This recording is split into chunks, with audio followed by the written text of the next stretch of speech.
Okay, so it's pork is on the menu tonight and tomorrow. Here we have ham hocks. That's a big one. When I went down originally to do this recipe, I got a ham hock down in Mossy's and the pig's feet in Mossy's, but the recipe called for 2 small hocks or 1 large one. So I went down today to John David Powers, and I got a ham hock from him, which is massive. But still, £6 for this one, 3 for this, £2.50 for the pig's feet or the crubbeans. So this is pretty cheap. This is a slipper ham, which is going to be my dinner for tonight, and these ham hocks are going to be made into ham Hock Terrine.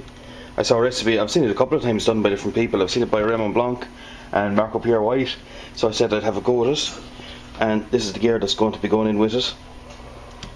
The garlic, onion, these carrots are going to be put into the stock pot and boiled up with the ham for flavour. The carrots, the leeks and the celery are going to be actually layered into a terrine, into like a bread bowl or a loaf tin, with the stock and with gelatin. The pig's feet are going to help add gelatin and flavour to this, but we're also going to use some sheet gelatin just to make sure it sets. The only trouble with my ham terrine is it has to go into the fridge for 12 hours to be sure it's set, so that's not going to be ready for tonight, that'll be for tomorrow. So I'm going to do the slipper ham and probably bacon and cabbage for tonight. Okay, right, so we just want to add some flavouring into the water that we're going to cook these in. So I'm going to have the clove of garlic, I'm not even going to peel it, into the water. There's about 2 litres of water in there. If it needs more, I'll top it up with the amount of ham and pork is going in there. It may need a little more. So peel an onion.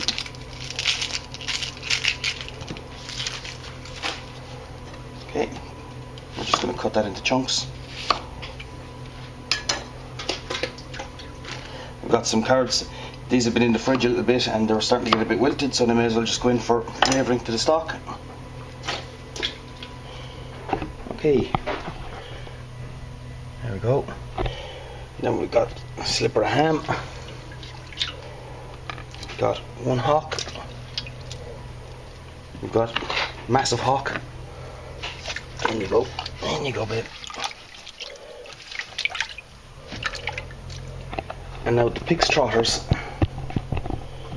apparently need to be opened up a little bit to allow the flavour and the gooiness to come out.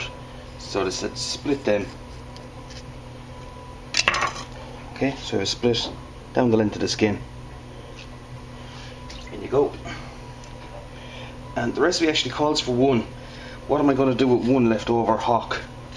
I mean, I've seen things where they skin them, stuff them. I'm only doing this because I've seen it on TV, so I'm going to use up both hocks.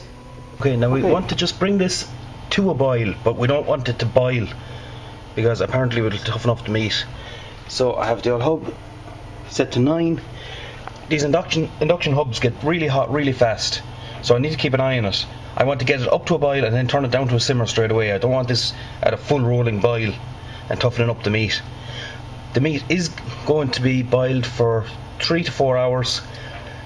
So apparently at the 3.5 hour mark, the rest of our veg can go in, the carrots and the leeks and the celery. And you give that about another 30 minutes, 45 minutes just to cook the veg. And then we'll strain out the whole lot. The ham hocks will be left cool slightly and the meat shredded off of the bone. And then the whole lot will be layered up in cling film in a couple of loaf tins. I'm probably going to have to use 2 now with the size of the larger hock. And then we'll make up the gelatin in the liquor that the stock that's in the pot. Probably not all of it, we won't use that much. Just to top up the loaf tins and make sure the whole thing sets. So I've got a couple of sheets of leaf gelatin that I need to soak before I dissolve them into the stock. We can do that later on. So right now I just want to keep an eye on this. I have a slotted spoon ready. There's going to be some kind of white scum will float up off of the pork as it comes up to the heat. So we'll take that out just to try and give the stock every chance to be a nice clear. I nearly forgot, you are supposed to put a bouquet garni in here. I don't have one typically, so a couple of bay leaves, and we're going to go with some peppercorns. There we go. Right, and we're going to leave that come up to a boil now. and then we're going to simmer for 3.5 hours, and then add the veg, give it another half an hour maybe. Just once I see the meat starting to come off the bone, especially off that big fella, we know it's cooked through. Okay, you can see this kind of a white foam or suds is coming up onto the surface now, so I'm going to skim that off and try and keep the stock as clear as possible. Okay, this is the stage we've been waiting for. You can see the surface is just starting to bubble. Now I don't want this to turn into a full rolling boil, especially when we put the lid on. We're going to start trapping some more of the heat inside in the pot, so I'm going to keep the lid cracked slightly, not leave it fully sealed, because that'll drive it over the top. We're just going to get it up to heat and leave it bubble away then for 3.5 hours before we add our veg. Okay, our 3 hours are up, so I've put in the carrot, the leek and the celery, and I'm just going to let them cook off now for half an hour odd, 40 minutes maybe. The meat is nearly done. You can see the stock is, after clarifying a lot, we have a lot of the old scum scooped off and dumped. And I want to leave the leeks and the carrots in long pieces like this to make them easier to layer up inside the terrine when I get to do that. So I'll have alternating layers of shredded meat, veg, and then the larger solid pieces of meat from the hocks, more veg and more the shredded meat. And I want to put more, say up to a third or a half of the meat on the bottom of the terrine, what will be the bottom of the terrine, to support the weight when it is turned out. Okay, so we'll come back to that now in about half an hour. Alright, so the time is up for the cooking, and I'm just trying to separate out the veg. We'll scoop out our carrots and our veg that we do want to go in. Whoops, steaming up here. And we have ham and bacon all up in here. Okay, so we're going to take those out, leave them steam off a little bit, leave them cool. The ham hocks are going to be left to cool a little before I pull them off the bone. Okay, so we've pulled out the hocks, the trotters, the bacon and the veg. I'm going to leave the hocks cool down a little before I pull them off the bone. Again, I'm going to keep the larger pieces of meat intact, and the smaller pieces I'm going to pull them apart. I'm going to shred them like pulled pork to make into terrine. This stock, I'm going to sieve it, strain out all the bits, and I'm going to cool it and skim the fat off the top that sets on top. And we're going to keep that for either using it as a stock or use it as a base for a stew or a soup. And we have a whole bunch of meat here to make into a terrine. Some of this stock is going to be taken out. I'll see how much I'm going to need for my 2 bread tins, my loaf tins. Here we go. So I have 2 of these, and depending on how much I'm going to fill both of those, I'm going to need maybe 400, 500 ml, 600 ml, something like that of the stock. I'm going to add some gelatin to that to help set the terrines. So once we fill these up with meat and veg layered, the whole thing is going to be set. These are going to be lined with double or triple layer of cling film.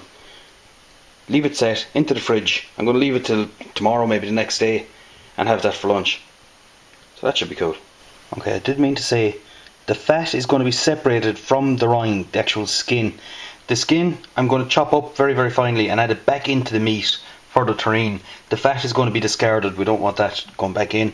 All this meat is going to be separated out. The trotters, I might have a look. I'd say they're pretty much, they've done the job that I wanted them to do, and I'll probably discard them. And there's a bit of bacon for tonight's dinner. And the veg.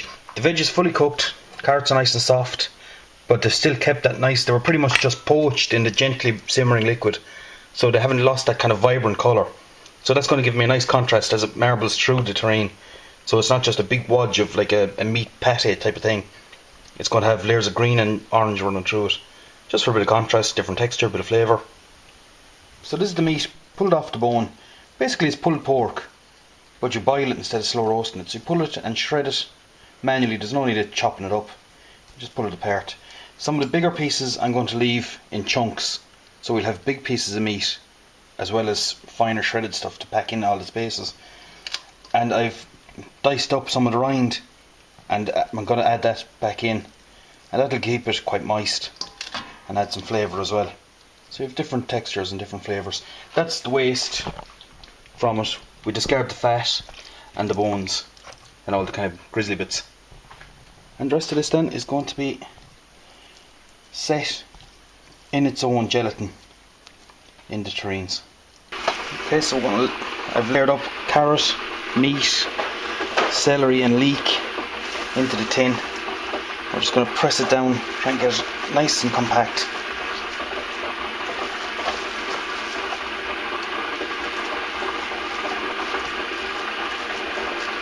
And then I'm going to make up a gelatin out of the stock and pour some of that in just to make all of this hold together, with plenty of cling film then to fold over the top, make sure nothing sticks.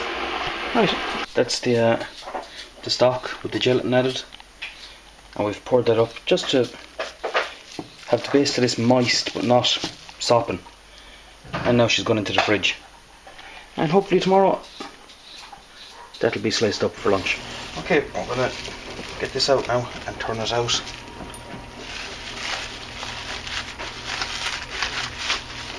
And hopefully she won't fall apart. Okay.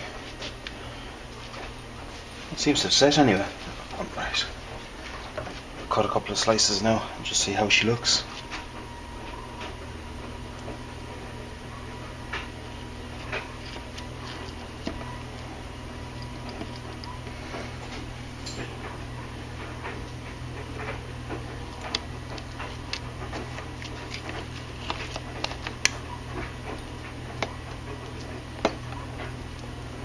Everything's falling apart. Yeah, we have layers of carrot, celery, leek down through it. Oh, looks okay. Big piece of meat. Okay. Turned out okay. Okay, so that's it done. You can see the layers of carrot and leek, celery down the bottom there. So it came out okay. I'd say I could have probably gone thinner with the slices of carrot, and it wouldn't have made such a large kind of void in the middle of it. But it's holding together pretty good. Okay, happy with that. Thanks for watching.